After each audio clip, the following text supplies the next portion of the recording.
Hey friends, Aram Choe here with the 911 Strong podcast. On today's episode, my co-host, Kristen, talks about her experience during the application, background, and training process with respect to becoming a dispatcher. I know a lot of our listeners are dispatchers or considering a career in dispatch, and if that's you, this episode is for you. So sit tight. The next episode of the 911 Strong podcast starts right now. Station to all units. Prepare to copy. You're listening to the 911 Strong podcast. Don't act like I never told you. With Aram and Kristen, bringing you stimulating discussion. No, I like the sound of that. An entertaining conversation. And now, here's Kristen and Aram. Hey friends, welcome back to the 911 Strong podcast. I am joined back again by my co-host, the girl they called, damn it, I had something ready. What did they call you this week? Good. I'm glad you can't remember. No, they had something. Dang None of it. your business. Oh, shoot, that was a good one too. I saved it. Maybe it'll come back to you for another episode. What happened this week? Was it on Instagram? Yeah, you said something on your story on Instagram. Oh, my name's Citrine. Citrine, dang it. Starbucks called you Citrine. I don't understand. Your name starts with a K, but they must have wrote Yeah, Kristen. but it's Kristen. So even if they spell it with a C, like Christine, which is what I normally get, how do you leave out an S? I don't know. That's why I said we need to bring back phonics, because y'all younger generation needs to learn how to sound stuff out. Yeah, no, I get that. All right, Citrine. I actually like the name Citrine. It sounds very, Stripper-like? I was going to say citrusy, like it's an ingredient. It sounds like a bug repellent. Yeah, I was going to say, it sounds like an ingredient in a bug spray or Like something. Trinella. Yeah. New anti-mosquito biters featuring Citrine. All right, let's, so if we're doing this through Zoom for those of you guys that can hear our audio a little differently. Kristen had, I won't go into what she had, but she was busy this morning. And I can talk about some of it. if you want to, it's just TMI, but. No, I won't go into it. All I'm going to say is I got a gut health at home test kit. And so I was just doing everything I needed to do for that, because I've been significantly gaining weight and I haven't been able to lose it. Some of it's my own fault, but others I know it's something else that's like preventing me as well. So anyhow, just trying it that way because the doctor I had before was useless and didn't want to help. Yeah. So now on my own. Yeah. All right. Well, I mean, I hope you figure that out, because I know you've been really working your butt off in the gym and all that stuff. And I think you look great, Kristen. Well, thanks, Aram. You get paid to say that. No, I don't. Hi, Daniel.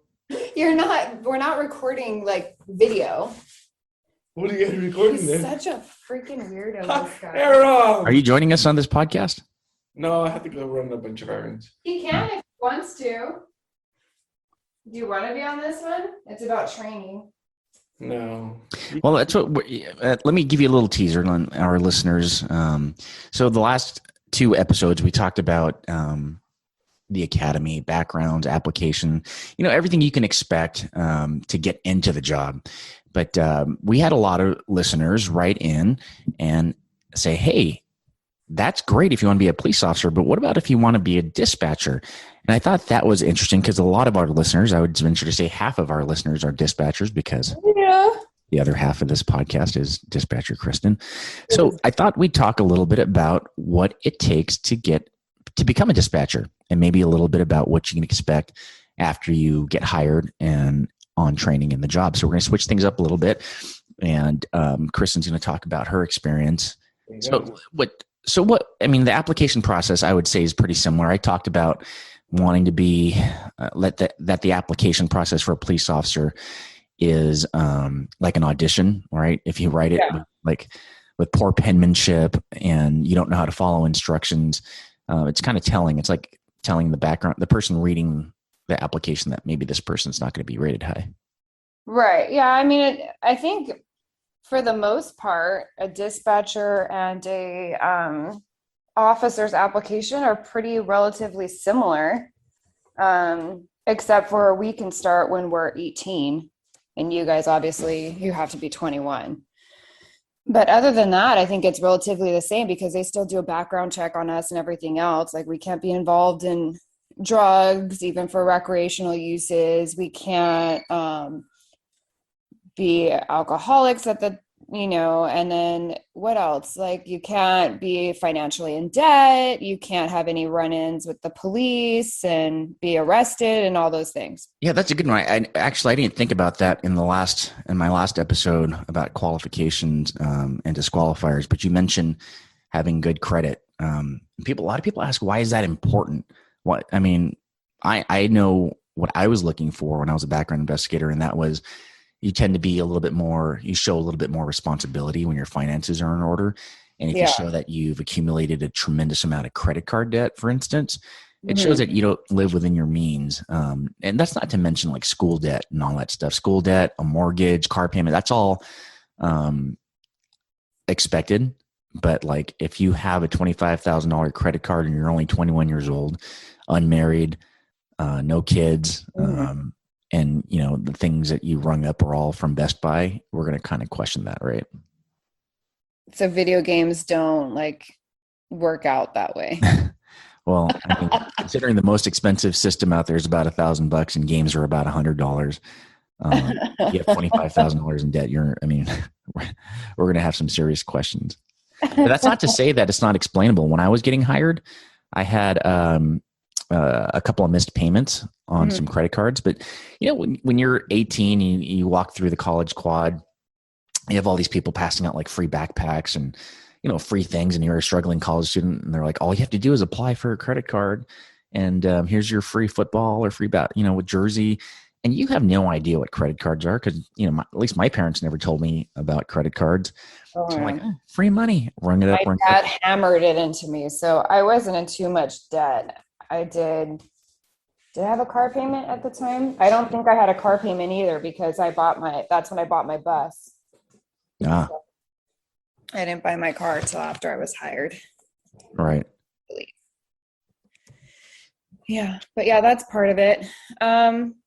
But yeah, so once they pass everything, their psych, their eval, it is all pretty much like an officer, except we don't have to go to an academy.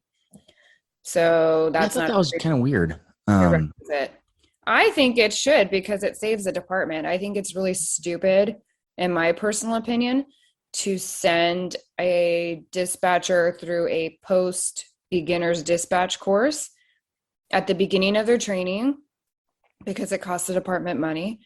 And I think that they should be set towards the end of their training if they're going to make it. Because we've sent so many and then they're able to say like, oh, look at me, I'm a good dispatcher. I'm post-certified, and go to another dispatch agency and they're really not a good qualified trainee. But because they have that post thing, it gives them one up on somebody else. So there is an academy.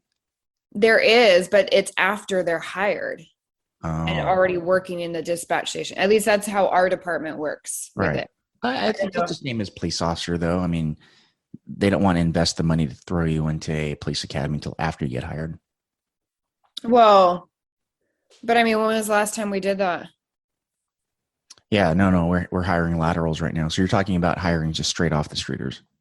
Yeah, just straight off the street people. I know that there's in our area, there's a college in LA County, I think Rio Hondo College, and they do have a dispatcher class. Oh, okay. So you can go there, and there has been dispatchers that have applied that have gone there. But I wouldn't put all your eggs in the basket thinking that because you took it, you're going to get hired. Yeah. So, if it were you all over again, what would you do? Would you not apply at all?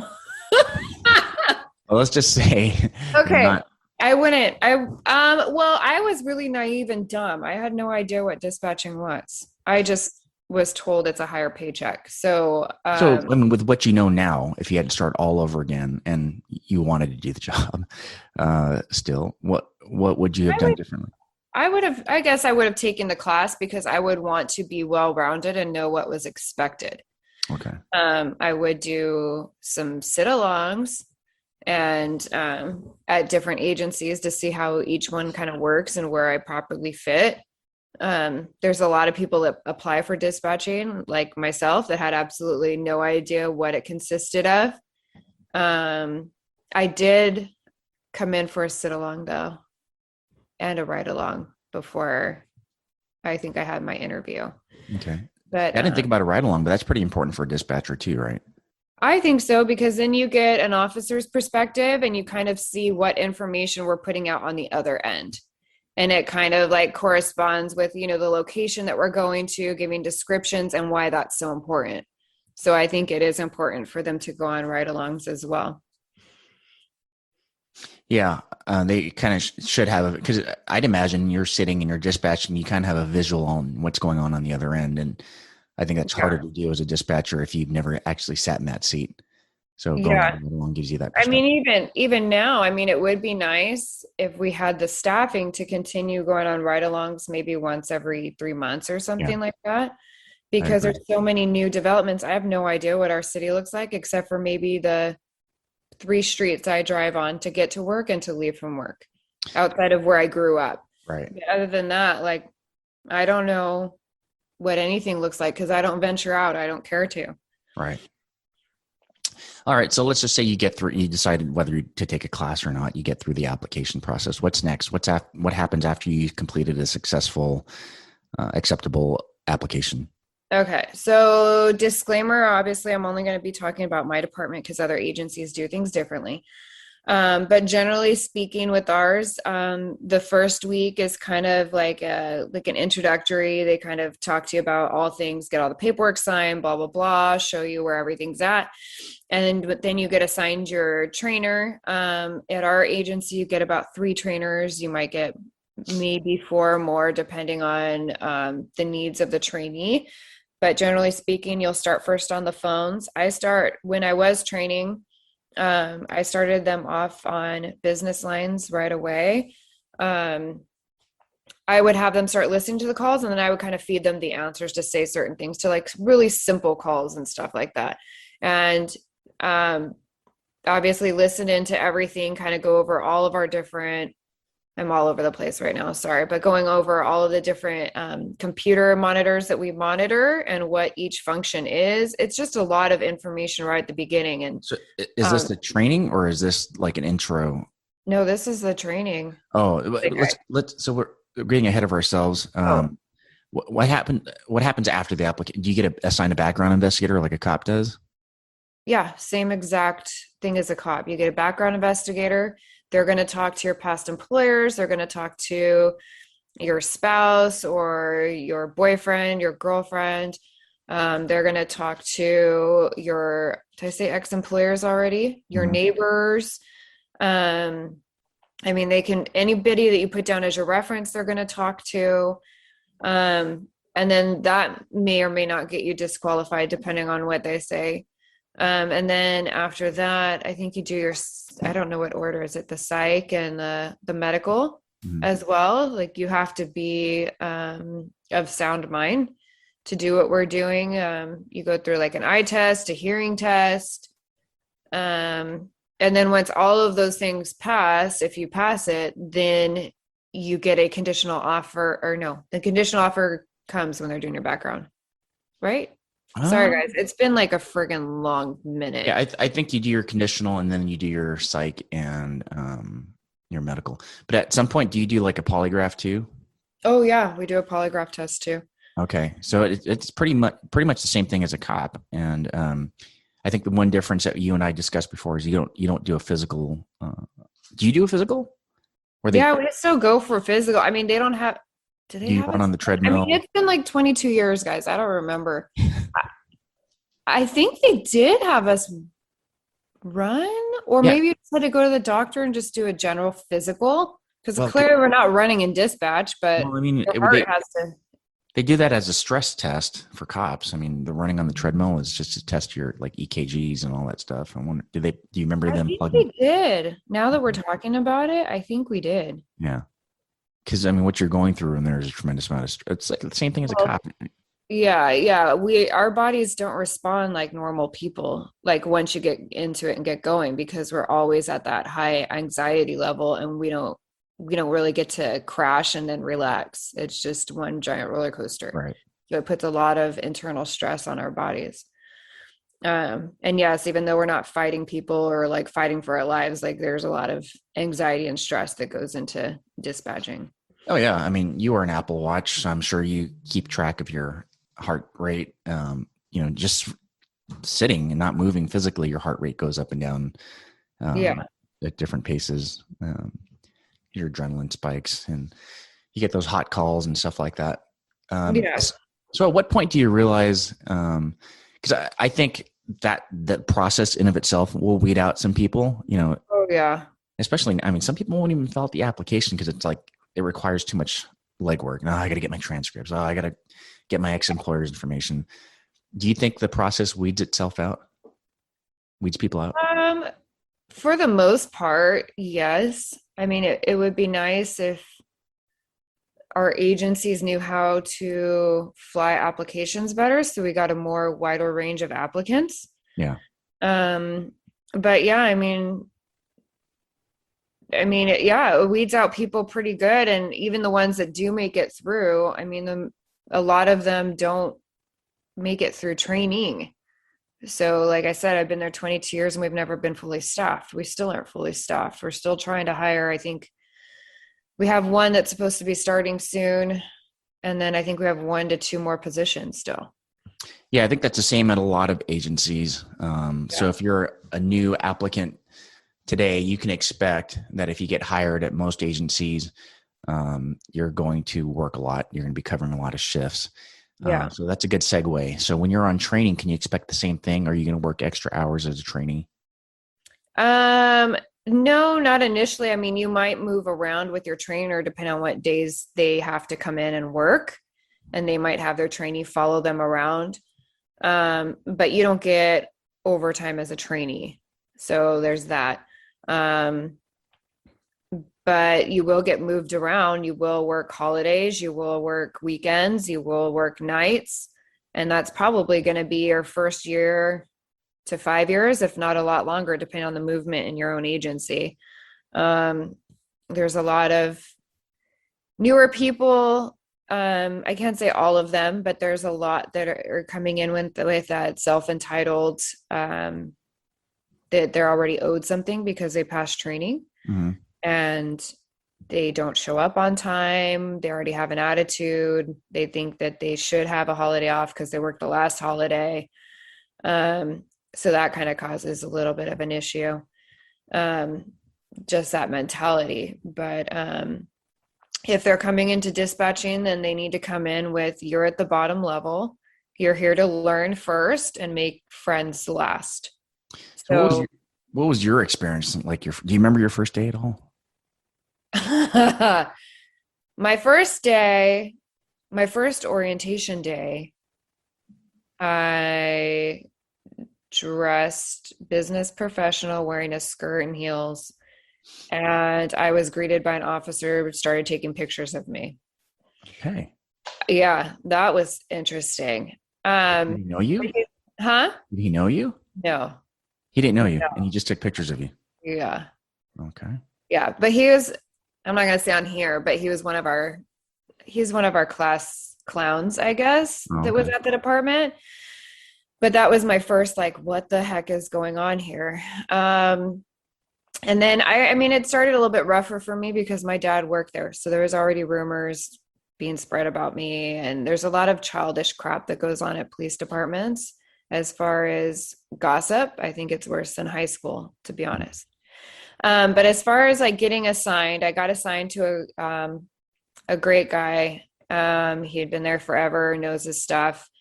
But he's very like hardcore. So I was not allowed to take notes. I was not allowed to, we have a playback feature for the radio and the phone calls. I was not allowed to play anything back. I was not allowed to ask questions of any of the other dispatchers around me. I was not allowed to talk to any officers that came in. I was told to sit down and shut up and not talk unless I'm spoken to and just do the job. So if I had questions for him, I had questions for him, and that's how it went. So Right. I was trained with a bit of a tougher part of it. It's just how it was back then, though, right?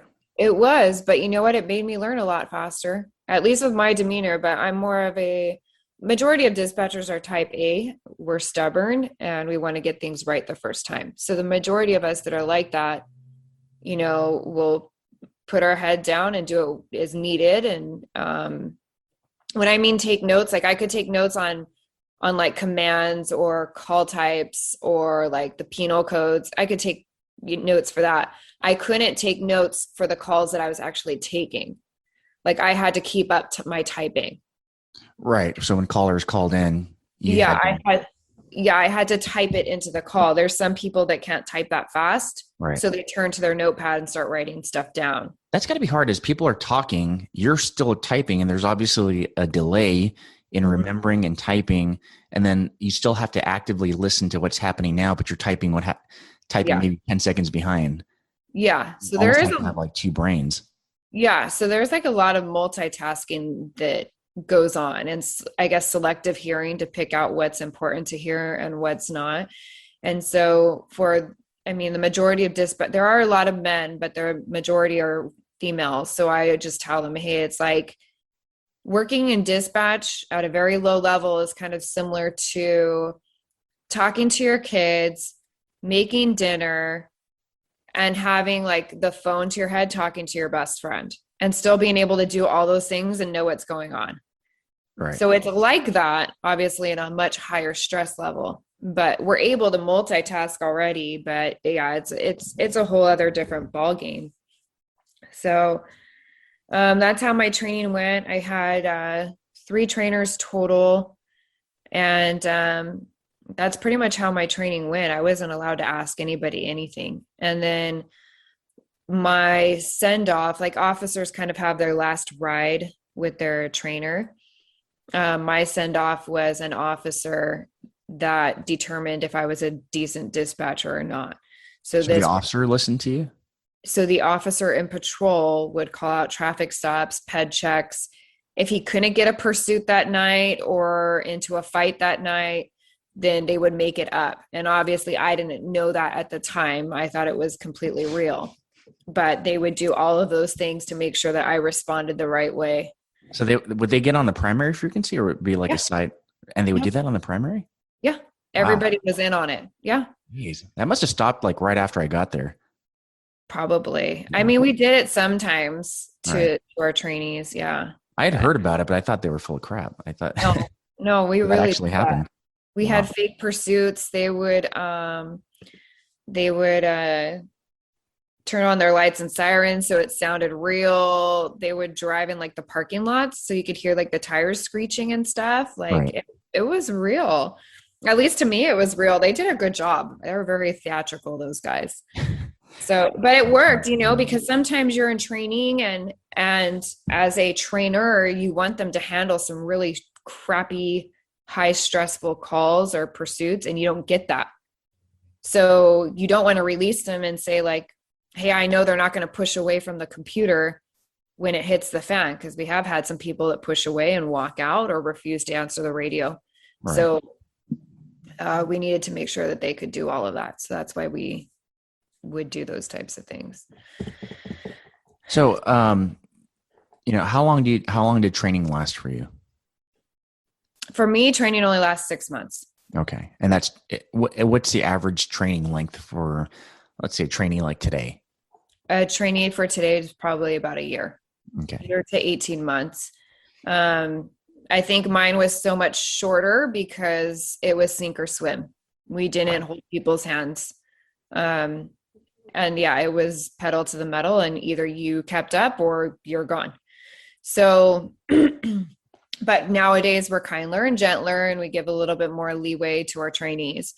So, but there's just a lot of information you need to remember, just kind of like you guys. You need to know all your penal codes, what constitutes a burglary versus a robbery. When people always call my house is robbed, well, it's not really robbed, it was broken into, kind of thing. So we needed to know all the different reasons and elements of each crime. That's a good point. You actually, without going to the academy, right? You mentioned that there's no, you guys get hired, there's no academy.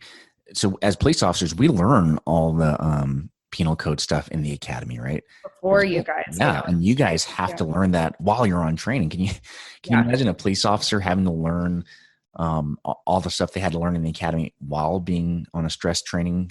Well, so basically for an officer, it would be, hey, you passed your backgrounds? Okay, here's all your gear. Yep. Get in the patrol unit and we're going to go 10-8. Yeah. And then, you learn as you go. Nothing in the academy whatsoever. Right. That's a good analogy, yeah.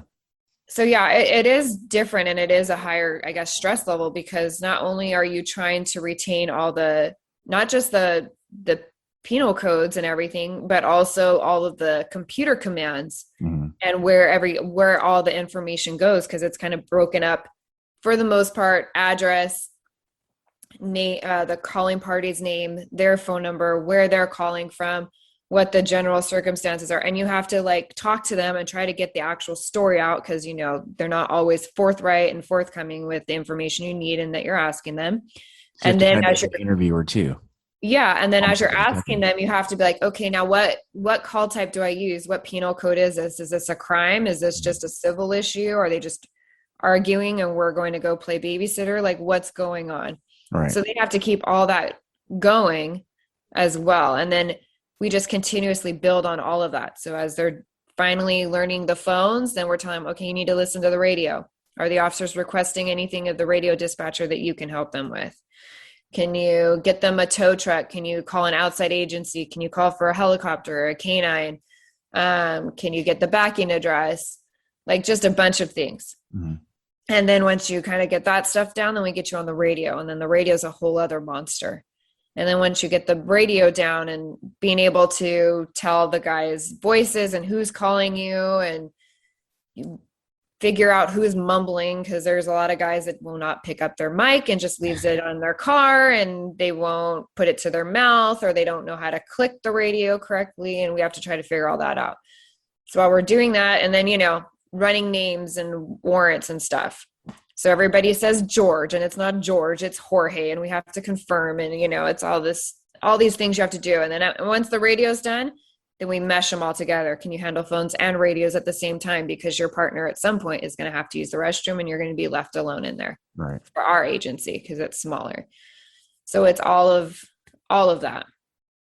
All of that. There's a lot. There's just a lot of stuff. Yeah, no, I've known you forever, and I've known dispatchers. Obviously, I go back to dispatch and I see what you guys do, but I had no idea, now that you broke it down, on what it actually takes to become a successful dispatcher. I didn't realize how much of the police side stuff you have to know.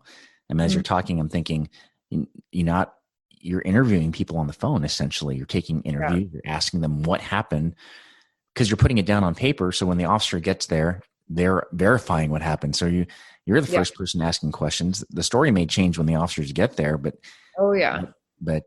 you have to decipher that. So that almost makes you kind of an investigator as well. You have to kind of sift through. For the most part, and not only that, but for some of it, we're the last people they talk to. I remember talking to a stabbing victim and trying to keep him from going into shock and or possibly dying, and trying to get all the information I can about the suspect and where is he at and what was he wearing before, he might have died on me. Right. So we have that. We had another dispatcher interview somebody that found his wife severely mutilated and murdered. And the way he was wording things sounded like he was a suspect. So the dispatcher was interrogating the heck out of him, because you never know, that might be what, obviously they use that in court and everything too. Yeah. The calls are recorded. Yeah. Everything's recorded. So we do have to ask a lot. You officers would be surprised. You guys have a busy day and you see all these calls pending, but you'd be surprised how many calls do not go in to the pending call list. Right. And, so yeah, there's a lot. And back in the day, they used to have officers as part of training come sit into dispatch so that they could grasp what we do back there. Right. I remember and they don't do that anymore. Yeah. So we have a lot of officers that are going back to we're better than you and you're below us and you're just here to do what we tell you to do mentality. and they forget, like, you just have to worry about you and what you're saying on the radio and listen only for your call sign. We're listening to 30 plus officers and what all of you guys are asking, what all of you guys want, where you're all at a certain time, and what calls you're getting next and everything else. Yeah. So that brings up a good point. Sorry, I didn't mean to cut you off. Go ahead. No, it's okay. It brings up a good point about how, especially now more than ever, we really have to be working together as a team. We can't do this on our own. We've never been able to do this job on our own. And whatever attitude the old school cops used to have, for whatever reason, these new officers think they're cool when they act like old school cops. But the thing is, we've evolved into this new school mentality for a reason. There are some of the things that old school cops do that I think should stay, like as far as mental toughness and some of the traditional stuff I think should stay. But we're at a point now where with technology and the advancements in police work that if you're one of those cops today that think dispatchers or jailers or records technicians are beneath you, you need to change that mentality like right now, because they can determine whether or not the rest of your career it goes smoothly or not. Yeah, it's mind-boggling. Like, some of them will just come in and they won't say anything. They'll just like throw their paperwork at us and like walk out. But do you think that's unique at our agency, because so many of you guys are hitched up with our officers and maybe they think that they don't want to come off as flirty? You're coming into my office. You can't say, hi, here's my paperwork. Okay, but what if, I mean, just, you're right, but just playing devil's advocate. Okay. I go in there and say, hey, how you doing? Here's the paperwork. Oh my gosh, he's flirting with me. Did you see the way he smiled at me? Well, then that's somebody who's severely conceited. Or if you want me to flip the script, is the reason you guys come back there only because there's new meat back there? That's a good point. So if you are a new dispatcher, does that occur? Yeah. Right? I mean, it sounds really bad, but yeah, you're new meat. That's all it is. Yeah, you're fresh fish. They want to see how you look. They want to see if the voice matches the.